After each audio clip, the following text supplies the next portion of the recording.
Just over 2 years after the release of the first DS Legend of Zelda game, a spiritual successor would hit the shelves, hoping to improve on gameplay mechanics and better represent the DS's unique features while telling its own unique story.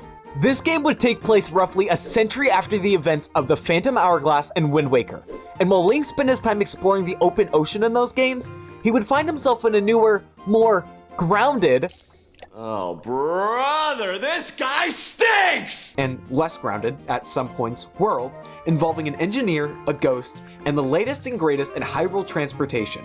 So climb aboard as we venture down the rails that won't stop appearing as I show you the light at the end of the tunnel, why Spirit Tracks is a masterpiece.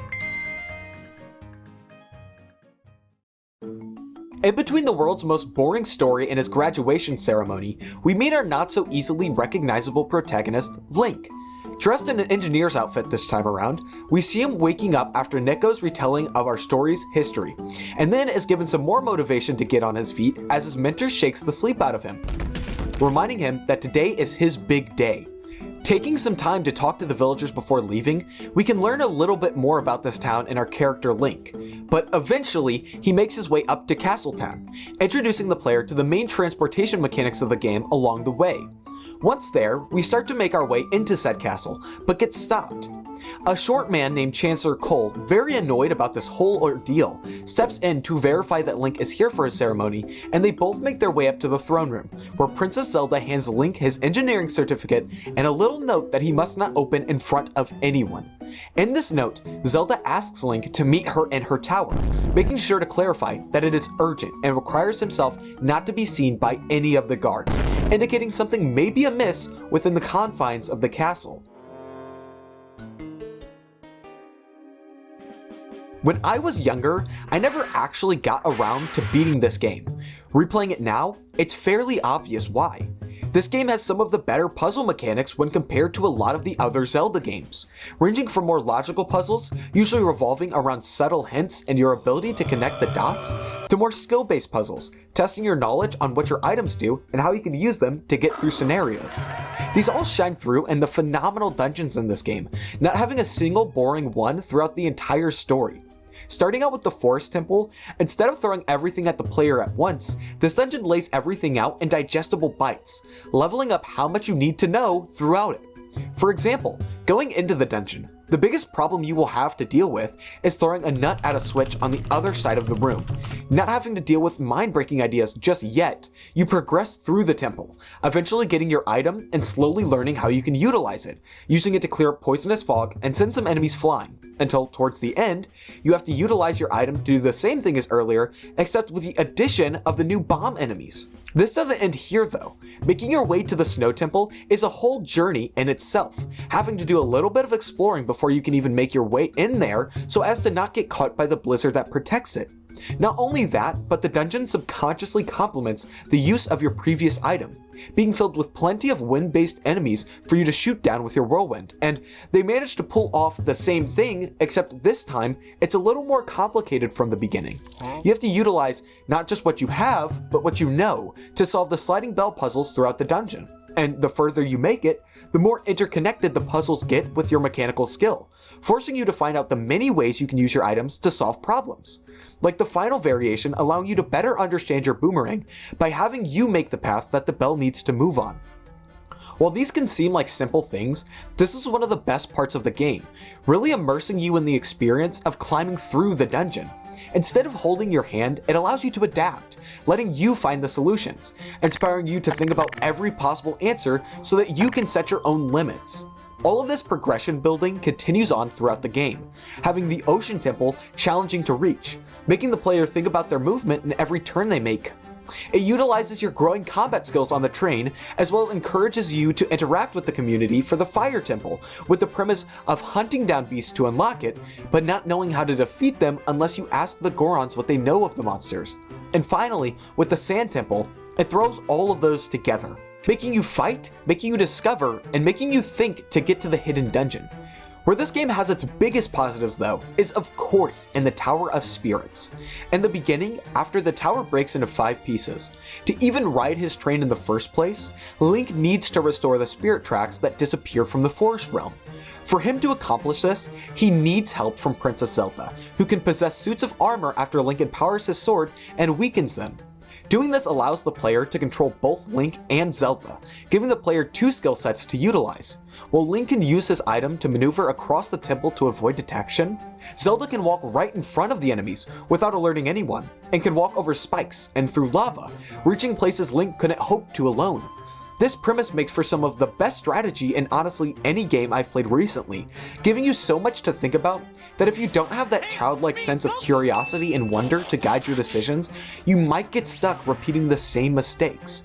This all continues the pattern of progression though, as the higher you climb in the tower, the more mechanics are introduced. Whether it is the new suits that Zelda can possess, bringing with it new ways to utilize her abilities in different struggles, the new abilities that the dungeon implements, ranging from the shield ride mechanic to the floor swapping plates later on, or the new hazards you have to work around, including the rock towers and switches that remove a party member. The tower pushes you further, and it only makes sense that all things would lead to here, as it not only feels like, but is literally shaped around your progress, where you have been and what you have done, and is a phenomenal example of how the dungeons in this game outshine the rest.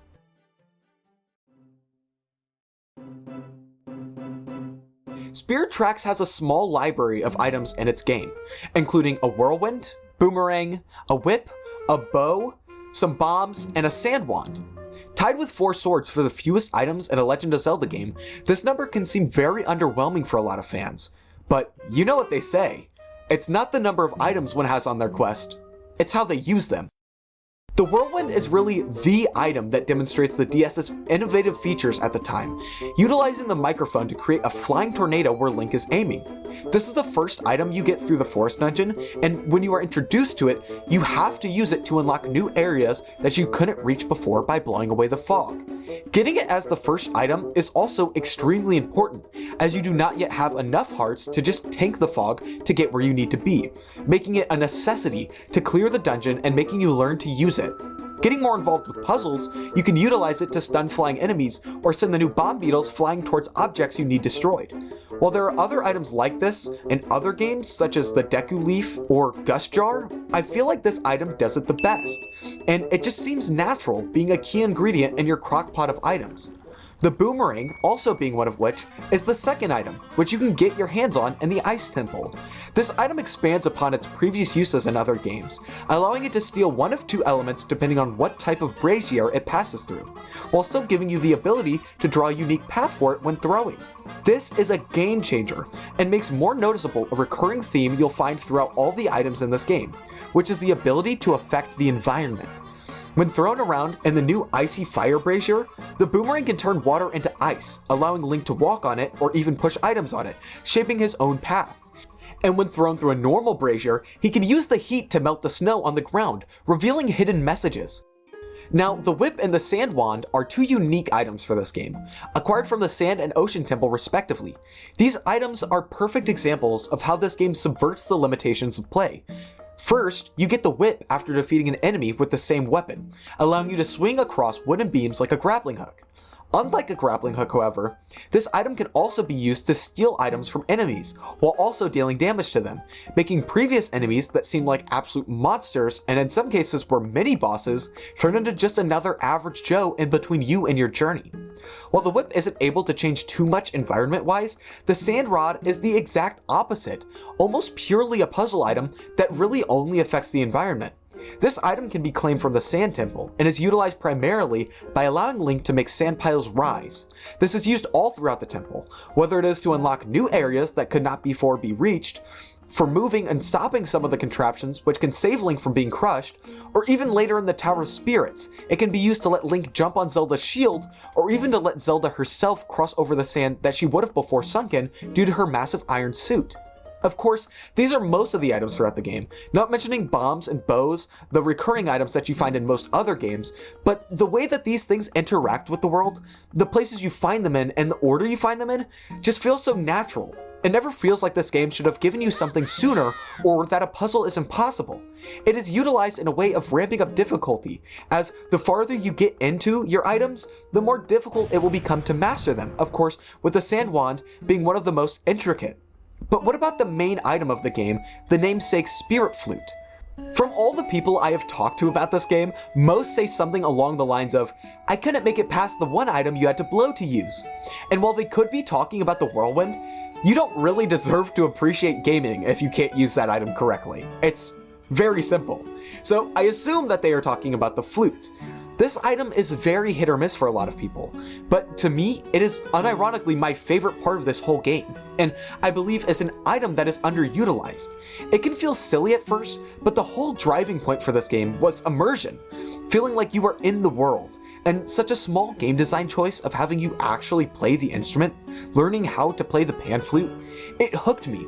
It made me feel like I was actually doing something, and while playing on a DS almost 20 years after production can make the microphone seem a little finicky, it didn't affect it much.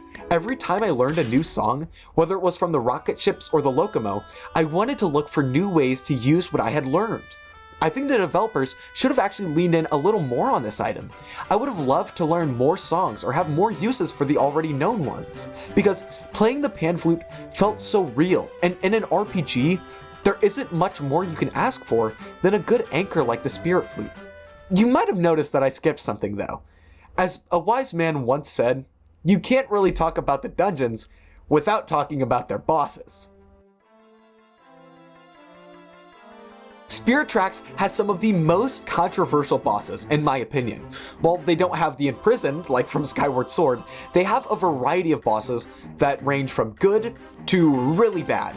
Having some peak platforming and build up with bosses like Kragma and Malladus, they also have some of the most boring, stale fights in the series, like Stagnax or Phytops. Stagnax was quite the underwhelming boss for me. And while it is the first one you fight in the game, that doesn't give it many excuses for being such a mediocre pushover.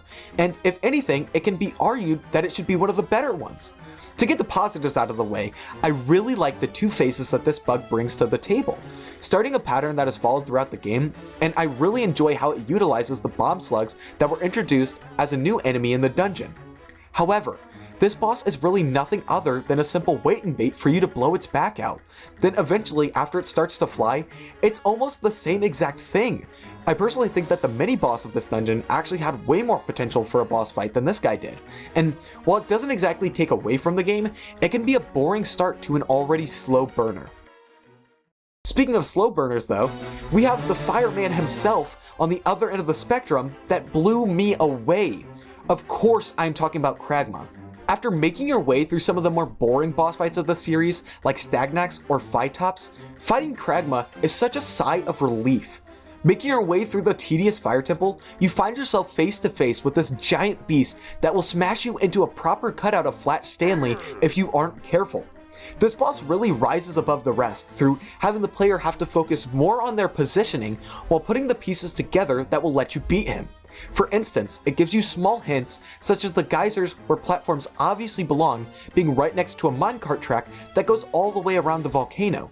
This fight utilizes your quick thinking as well as your skill with the dungeon's weapon, which can genuinely be difficult at some points in this fight, as well as setting up the perfect environment and boss design. Let's talk about boss design, by the way. I didn't mention this earlier with Stagnax, but the designs of all of these bosses, when compared to the temples they reside in, is masterful.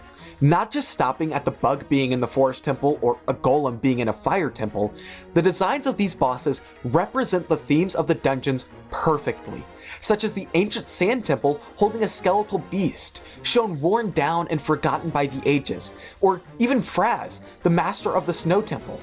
Earlier I talked about how on the way to the temple itself, you have to take a very specific route to make it to the base in the first place, or else you get caught in a blizzard and sent back. Well, what do you need to do to beat Fraz? You need to draw a line to the specific element that counters him to weaken him. Things like these can make the most mundane bosses seem more unique and well thought out. No, get that out of here. I'm not going to leave you guys on a cliffhanger again. Malladus is the big bad this time around, and after taking over Zelda's body, it's up to you and the princess herself to reclaim it before it is lost to Malladus forever. With this being said, this boss has 5 different stages, going from the Pac-Man level, to the train battle, then to the battle on the train, protecting Zelda, then to the climactic final showdown. This series of fights spares no one person's ideal final encounter, letting everyone play out their fantasy for how this should end. First of all, the Pac-Man level is a bundle of fun. Not only getting to, but actually having to destroy the trains that have been haunting the spirit tracks this entire time was cathartic, to say the very least.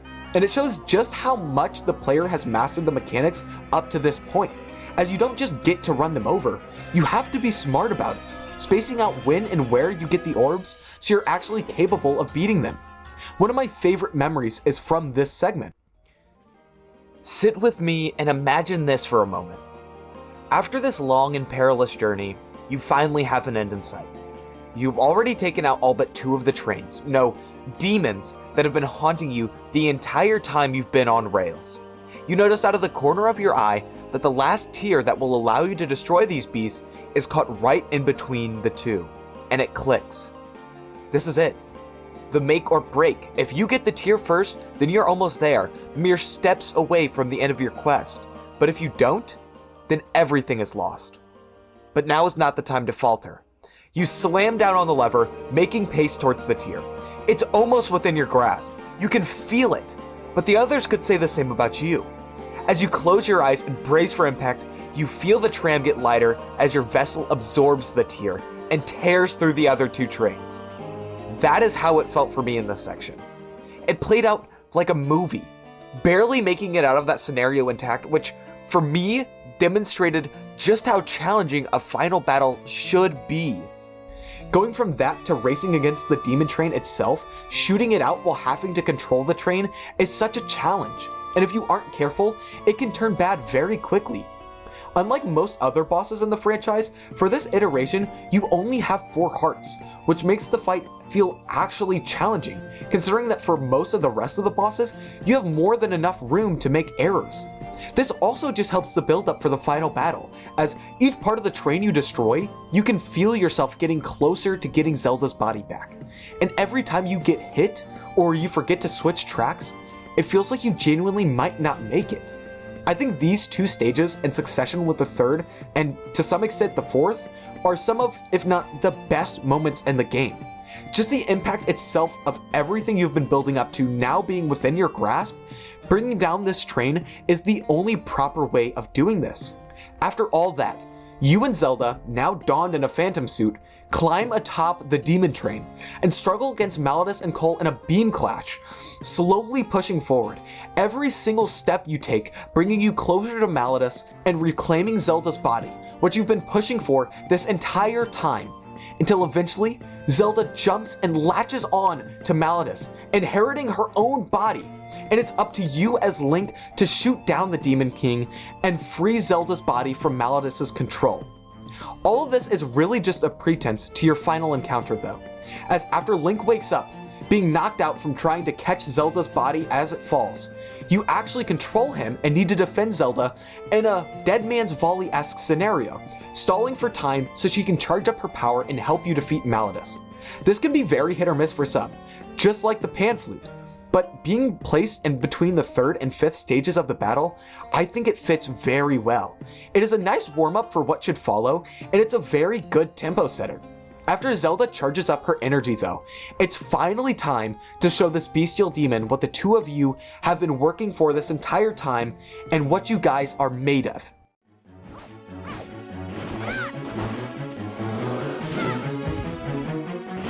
Yeah, the build-up from all the previous 4 stages really let me down on this one. This boss fight really isn't hard in the slightest, and it kind of reminds me of a campaign I played in D&D recently, where I had hyped this group of bandits up so much that the party quite obviously would have stood no chance against them normally. I mean, there were hundreds of them and they were slaughtering so many villagers, but they fought them anyways, just full-on brute force. And so me, being the bad DM that I was and just wanting the party to have fun, I made them extremely weak, and I ended up removing all their armor classes and weapons. The group of ragers that I had built up with this huge background making them seem like huge villains ended up not seeming like the threat that they actually were. Basically, what I'm trying to say is that this boss had so much going for it. The build-up with the demon train was amazing, and the cutscenes did a phenomenal job with portraying just how strong Malladus should be. And don't get me started on the music. This fight has an amazing OST, but all of it falls short when the gameplay resorts to run away from bad guy, shoot bad guy, hit bad guy with sword, and win. This takes away from everything the game has been for, especially with how this game mainly uses the top screen to display grandiose and scale for the world more than tactics around the fight itself. It just makes the whole journey feel lackluster. Like, this boss was never really the big bad to begin with. And actually, that reminds me of something else we need to talk about. Taking center stage in the story are our protagonists, Link and Zelda. Our deuteragonists, or secondary protagonists, are of course the Locomo, who you encounter throughout your journey. And the antagonists as written are Byrne, Chancellor Cole, and Malladus. Guess how many of these characters get character progression or development throughout the game? I'll wait.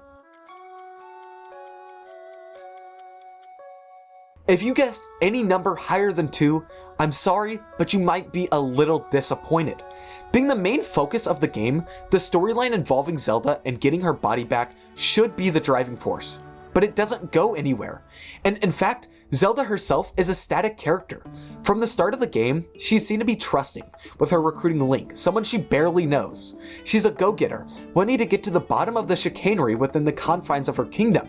And she's helpful, helping Link even if he says he doesn't need it in the Tower of Spirits. With all of these positives, it makes her character seem infallible, like she can't do any wrong. She has all the signs of an already accomplished character, someone whose story has already been told. And while she is still young and that shows in her character flaws, it's only used for comedic effect. She doesn't change at any point in the game. Whether it's her fear, her motive, or her mentality, it all stays the same. And while this wouldn't normally break the game up too much, it says a lot that one of the protagonists has zero development besides getting her body back. I believe that Zelda had so much potential in this game, especially since she was one of the main characters, and that's very rare in a Legend of Zelda game. There were many steps that could have been taken to make her character grow, one of which could have even been her not getting her body back and seeing how this affects her. This makes the ending of the game, and even your journey to get there, feel less important. And while we will talk about how this can make other aspects shine through later, it makes this game feel drab. Not exactly pushing you to help Zelda, and if anything, it feels more tedious to progress for her sake. I found myself waiting for anything to happen with her character, and maybe it was my bias shining through, but I was really let down when the ending screen rolled over and so little had changed since the beginning.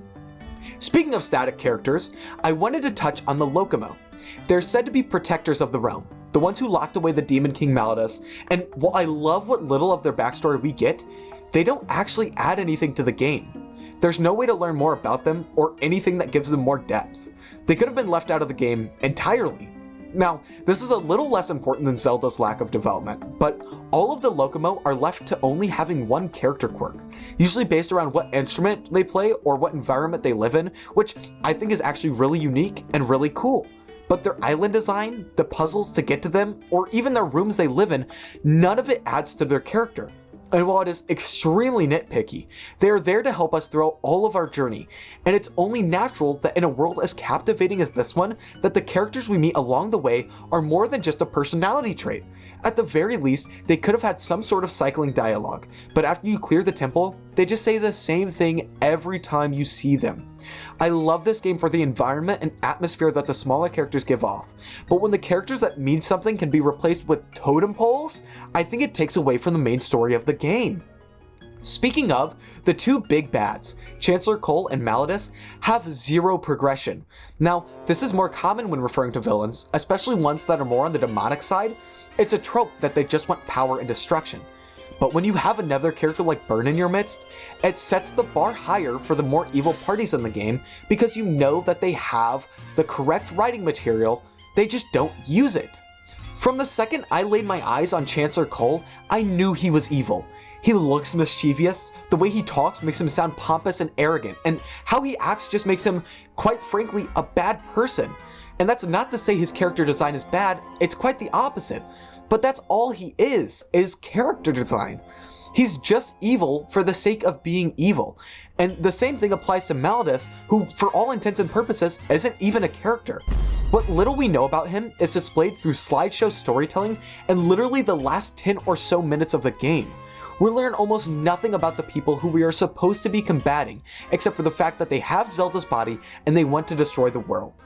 On the opposite side of the spectrum, we have a character like Link, who makes a surprising amount of development throughout the game, especially for someone that the player controls and almost never talks.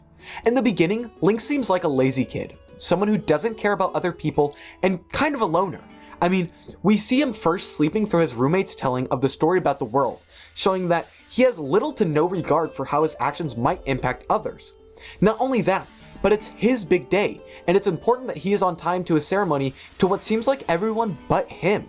Even after that, he doesn't stick up for himself when questioned on anything about going into the throne room to get a certificate, seeming like maybe he lacks confidence or just doesn't care about the things going on around him.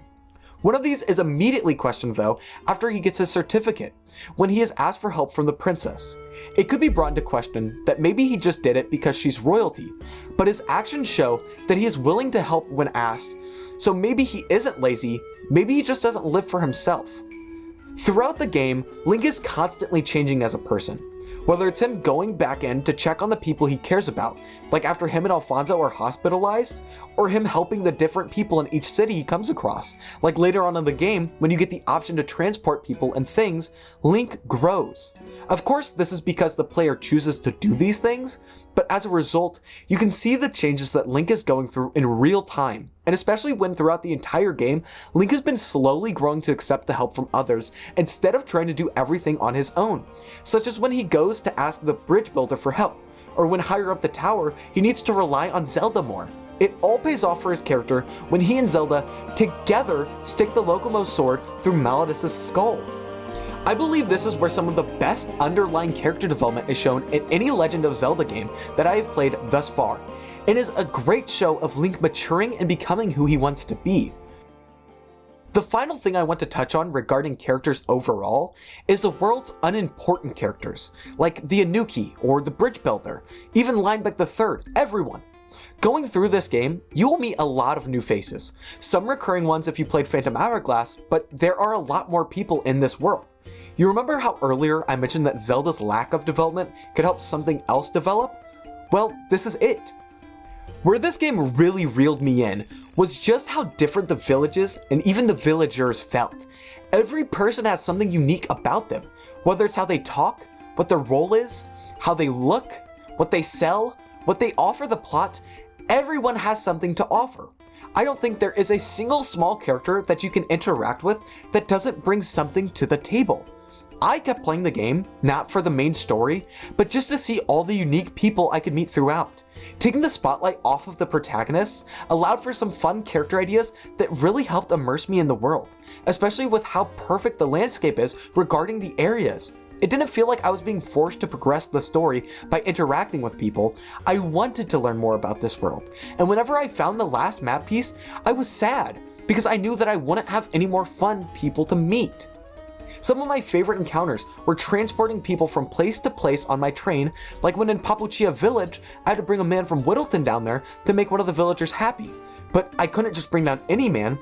The lady gave me details, and I had to figure out who it was by looking at and learning more about the people in Whittleton. They also worked in a system where, when you made people happy, you would unlock extra train tracks on the map to make it easier to traverse / unlock new areas, giving me even more motive to do what I already enjoyed doing. This game did such an amazing job with the background characters that even writing this and talking about it now, I want to play this game again. And seriously, if you haven't already, go play this game.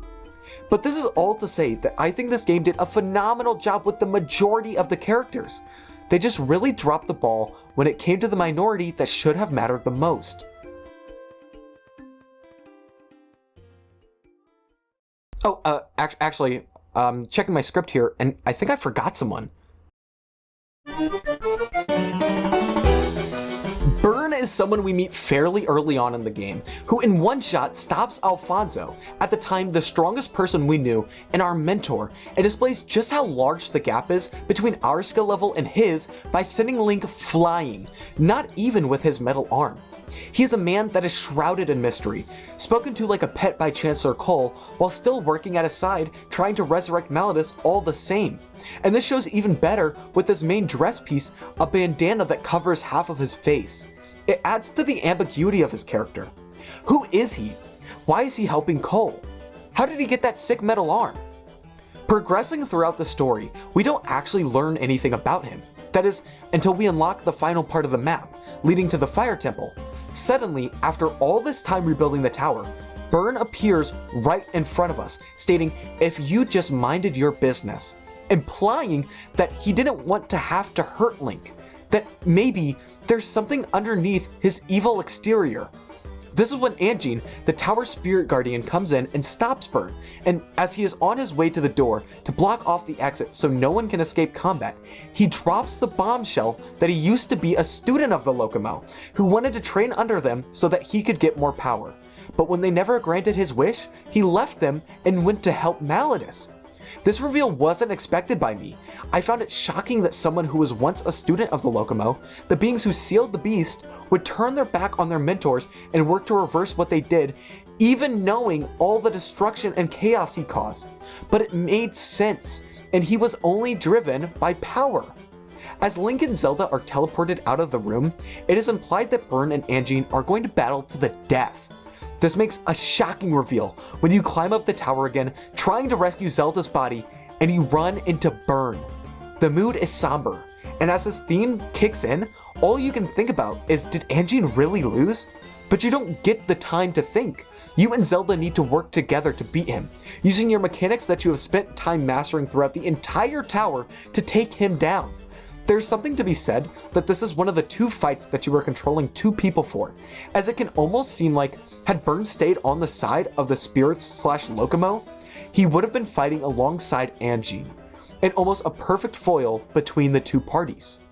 However, since he betrayed the spirits and went to the side of Demon King Malladus, he doesn't even have Chancellor Cole to back him up in this fight. It's almost as if saying maybe the true power that Byrne was searching for the entire time was relying on others, and that's what makes him lose. His story doesn't end here though. As Link and Zelda celebrate their victory, Byrne makes his way up the tower and asks Malladus for the power he has dreamed of, only to be blasted away just like Alfonso and Link in the beginning, treating him like the trash they think he is. But before he blacks out, he's told that he never would have gotten the power he wanted this entire time. And this reveal takes so much out of him that he swipes at Chancellor Cole, only to miss and fall unconscious. Then we hear a familiar voice. Before the screen cut out for the battle between Anjean and Byrne, Anjean stated, "My words would only be lost on you." But it seems even she was wrong, as Byrne shows more and more signs of not actually being evil, maybe just being misguided. Someone who chased their dreams so much that they forgot to look around and see what they were doing in reality. And this is relatable for a lot of people, chasing after something so much that they can't see all the problems they're building up for themselves along the way.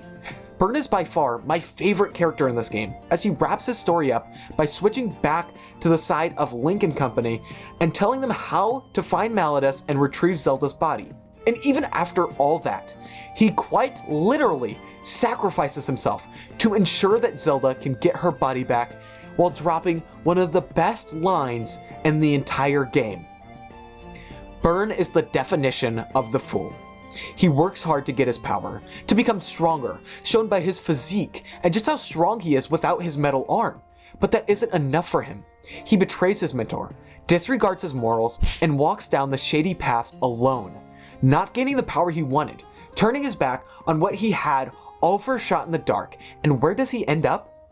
He ends up lost, not getting what he desired, surrounded by those he hurt, and in a state where he feels like he has nothing left. But he shines, persevering and falling back on who he was. Someone who wanted to help others. Someone who wanted to be strong, not just stronger. And in the end, as Anjean says, he wouldn't have had it any other way. While it's easy to look back and see flaws, this game genuinely has good characters. And while you may not find the best writing within the main cast, if you shoot for the moon, you'll find yourself a cast of stars that shine in the background. After what happened with Phantom Hourglass and the salvaging, I was ready to write off most of the unimportant tasks in this game. The silly fetch quests, the extra exploration, and the minigames. I just didn't think this game was going to be offering me anything outside of the main story. However, I knew that I want to get the full experience of this game if I didn't go around and try and learn all there was to this world, and I wanted to do it justice. And was I extremely glad that I did. Maybe it's just the fact that I love time trials, being the pinnacle of pushing yourself to improve in gaming, but the minigames in this world were extremely fun. I found myself pushing to get a high score on every single one that I could. I even went scrounging through all of the pins in my house until I found one that I could use as a stylus so I could get the edge in the Snake Whip minigame. Whether it is that, the Snowdrift Station minigame, or even the Goron shooting range, I found them all to be extremely challenging in a way that felt doable but required patience and proper use of the game's mechanics. Not only that, but the boss rush and take them all on felt so nice to go through, especially with how much the enemies improved throughout the game. It was a beautiful way of showing you just how far you've come since the beginning of your journey.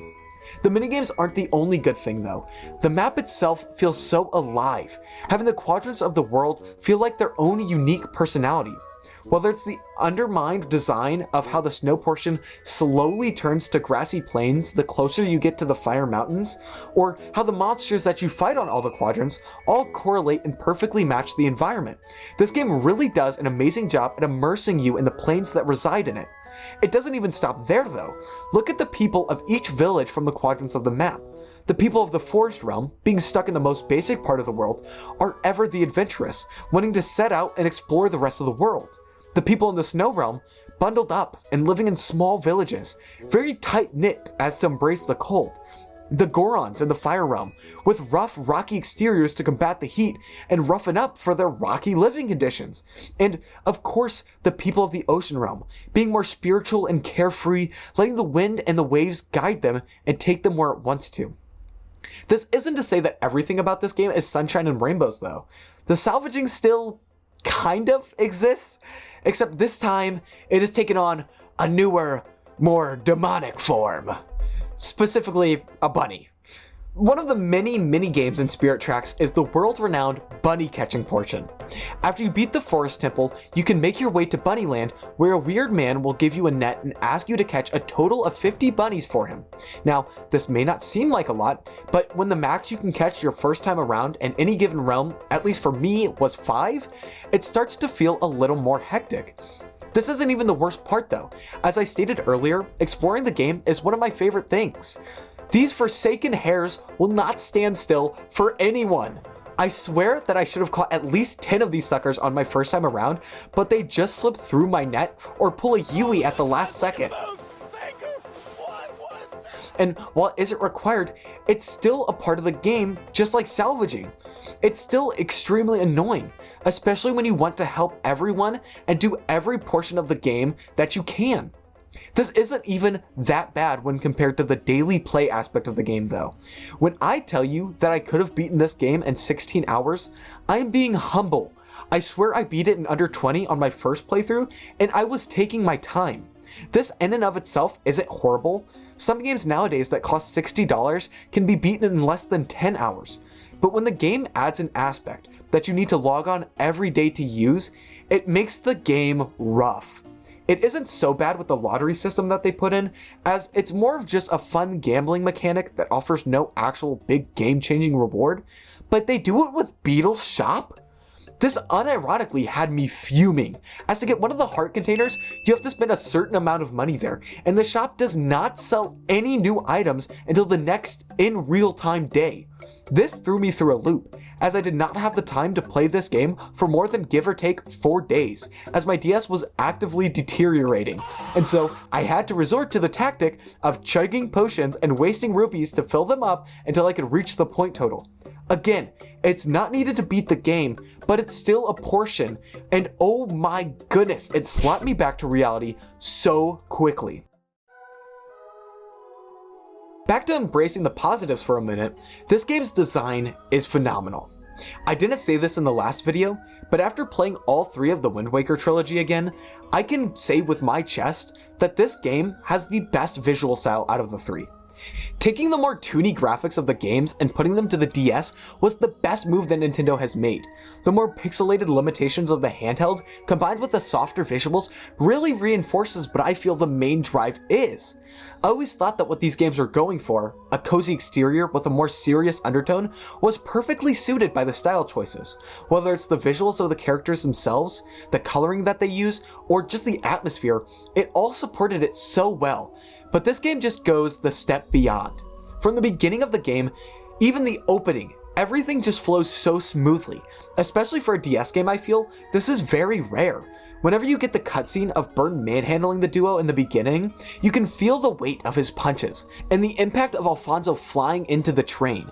When you are watching the pieces of the tower float back towards the base and lock into one another, it feels like the weight is being lifted from your journey. And when the crystal on Malladus's head shatters, the impact feels like your journey is finally over.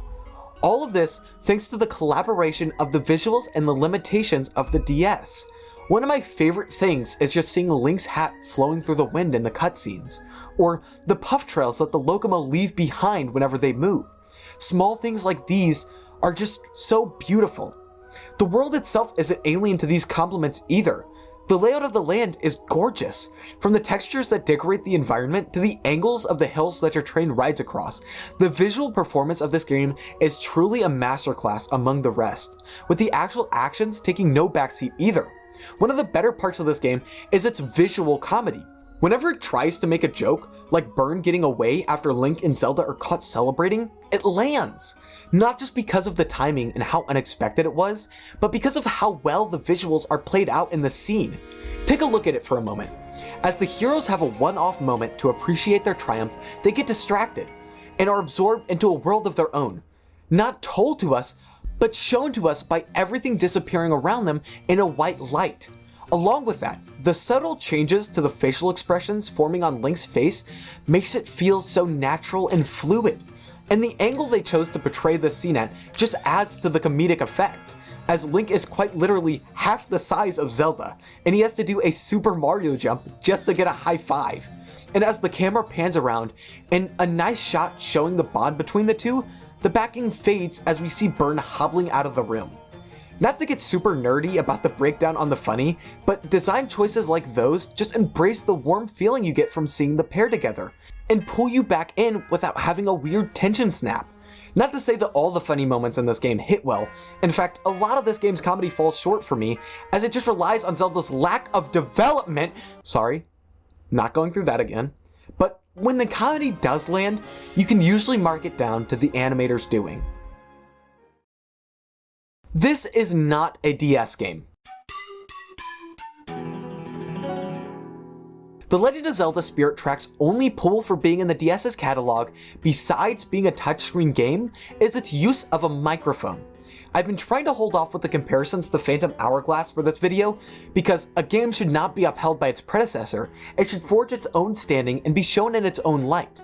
But when the final boss is quite literally just a more boring and less challenging version of Bellenbach, a boss who I thought was lackluster in the last game, you have to draw the line. Spirit Tracks does not use any of the unique components of the DS, and I would even go as far to say that this game could be played on any other device, and it might even perform better on something like the Switch. My major gripe and main motivation for saying this is how useless the top screen is in the entire game. It is only used to display the size of the world around you, and while that can be good, you can easily do the same thing with more effectiveness by either panning the camera or just zooming out for a wide shot. Phantom Hourglass's bosses were so good because of how innovative they were whenever it came to the layout of the DS. Whether it was Crake, Cyclock, or even Bellenbach, they each had their own take on the console's limitations, and made unique boss fights because of it. But this game throws it out the window. Maybe I'm just being too critical, but I genuinely think this game had so much potential when it came to the boss fights. With flying bosses like Stagnax or the skeletal boss Skeldritch, the boss designs gave so much to work with that would have pushed the boundaries of the DS. But instead we got simple bosses that you could probably find in a mobile game. It's not just the bosses either. Controlling two characters opens so many doors to different ways of utilizing the top screen, or maybe even the gamepad, allowing you to actually control both characters at the same time. But instead, we got ground level innovations, like Link riding on Zelda's Phantom form, which, while cool, also opened more doors. We could have had puzzles that relied on a first-person Link while Zelda escorted him around the Spirit Tower, or even with the whole thing of sneaking Zelda out of the castle. I mean, I can go on and on about how they could have implemented the top screen more, but they didn't. And it doesn't seem like a big gripe, but it doesn't just stop with the top screen, because now I need to drag the predecessor into it with this for a combo beatdown lesson. Both of these games don't use the buttons. While the touchscreen is really nice and is honestly my favorite part about these games, we shouldn't neglect all of the DS's features. It would be one thing to say they aren't used much, but my first time playing this game, I didn't know that they could be used at all. This pulled me off of the game so much after playing Spirit Tracks because I had envisioned myself playing it on my phone, and it made sense. Spirit Tracks is more of a mobile game than it is a DS game, and while yes, a DS is a mobile device, the iPhone came out 2 years earlier. I'm sorry to go on such a childish rant in a more serious video, but in all honesty, this doesn't make the game any worse, because it's all in hindsight. I'm quite literally living in the future from when this game came out, and what was innovative then is commonplace now. It's like looking back at your former years and saying, maybe I should have played that sport, or learned that skill, or dated that person. I just believe that Spirit Tracks, following the trail that Phantom Hourglass left for it, would expand upon the unique gifts it was given, but they tossed them aside and took their own path. Not exactly a flaw, but a critique nonetheless. If you were to put the OST for this game over any other Zelda game, it wouldn't fit. If you were to put any other OST over this Zelda game, it wouldn't fit. If you were to change the sound design at all with this game, we both know you'd just be turning the volume up. The soundtrack that accompanies this game encapsulates everything perfectly. If the visuals were the peanut butter, the backing tracks would be the jelly that you've dug through the entire fridge to find. Almost losing hope, but finding salvation in that sweet berry butter that this game produces. I hope you've been listening for most of this video, because the music that's been supporting it throughout is what accompanies you on your journey in the game. Whether it is the whimsical forestry sounds of the flute that make up the melody, the dancing strings plucked perfectly to make up the harmony, or the bass, walking along and setting the pace for your journey, the music as written is by far the most immersing detail in this game. When you are departing the station, the transition from your selection music to the actual train ride music is so smooth that eventually you don't even notice it. The same thing follows through for when you spot an enemy. The audible transitions are audibly invisible, and it's so hard to decipher when the tracks switch that sometimes it can seem like they don't. Not only is the backing track amazing for the overworld exploration, but one of my biggest gripes with the last game was how stale the sound design for dungeons was. This time around, not only do we have 3 different dungeon themes, a whopping 2 more than the last game, but every boss has their own theme. Sorry for editor's voice, but quick correction, not every boss has their own theme. Phytops, Stagnax, and Sand Guy, most mid-boss in the game, all do not have unique soundtracks. And they encapsulate them perfectly. Let's take Kragma for example again. First of all, being in a more rocky climate, the punchy bass from the piano really brings some force to this fight. Especially with all the rocks falling down around you and how large Kragma is, it feels like something you need to be on your toes for. Add on to that, the overlaying melody with the horns and what sounds like a lyre, it adds this air of a time crunch or a more rushed feeling to it, which really drives you forward when you get in the minecart and ride around him, launching your arrows. And with the crash in the background going off every few seconds, it weighs down the impact of the arena changing around you. Then, as the melody changes, it would usually be around the time you start actually putting the pieces together in your head that you need to shoot him down and start enacting it, almost moving to fit your actions. All of this is just for one boss, and I could go through and talk about every boss's theme, but this video is already long enough. Every theme really accompanies the whole mood they give off, but again, it just keeps getting better. The village all already have unique themes that also fit them perfectly. From the heavier themes of Whittleton, the village full of big men who live amongst the trees, or a Boda village, Link's home, having a more childish tone to it, feeling more playful and carefree, or Castletown, having a more strict rhythm to it, feeling a little more polished or refined as to match the atmosphere that the town gives off. If that isn't enough, we can go to the other parts of the map and talk about how the bells encapsulate the snowy feeling of the Anuki village alongside the lower harmony that kind of clumsily wanders around just like the Anuki. Or you can go down to Papachia village where you can find a softer, more calming melody representing the ocean realm they reside in, as well as the more wise nature of the citizens. But hold on, because there's still one more sound relating thing we need to go over, and that's the train whistle. I don't know what it is with me and small things when it comes to this game, but nothing compared to getting on that train for the first time and letting loose on that little rope at the top of the screen. Honestly, I know this is more of a mechanic thing, but getting the opportunity to do this is what really sold me on the game. Because no matter where I went, how far I was in the game, or where I was in the world, I always let that ripcord fly when I started to get bored, and it brought me back to the wonderful world of New Hyrule.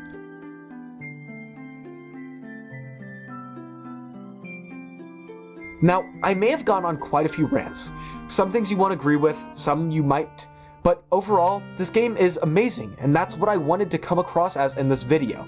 Whether it's the bosses, the proper item designs, the visuals and cinematics, or especially the sound design, this game finds a way to overcome all its flaws, and it has its fair shares. It isn't immune to bad characters or slippery mechanics, and it especially could be improved upon, but where it has some of its lowest lows, it has the highest highs as well, with Link and Byrne having masterful character anchors in place of all the other main cast, and with some of the best platforming that a DS game can offer with the Snake Whip minigame and the walk up to Phytops' boss fight. Unlike the last time I played this game, when I was like 5 years old, I actually took the time to explore the world, and play this game for what it was, and it felt good. I found a world that I could place myself into. One with relatable characters, a fun atmosphere, and some good memories. I don't think this game will stick with me nearly as much as Phantom Hourglass did, but that's fine. These are two different games, and it really showed me what it was like to do your own thing. Not to just blindly follow in the footsteps of what happened in the past because it worked, but to stick a leg out and keep trying to be different. I'm so appreciative that this game was made and I got to be around and experience it when I did, because no matter how far I stray off my path, how unachievable my goals may seem, or how mundane life can be, I know that for us, there is a new light at the end of every tunnel. Maybe you just have to look for it.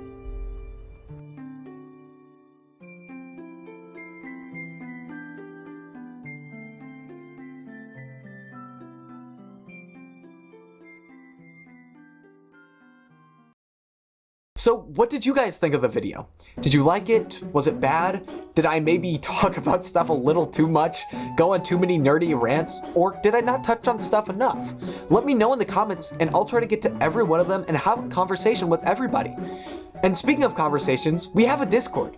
It's the first link in the description and we talk on there sometimes. Now, I don't want to take up too much of my time self-promoting, but I do stream on here a lot as well. And on my Twitch.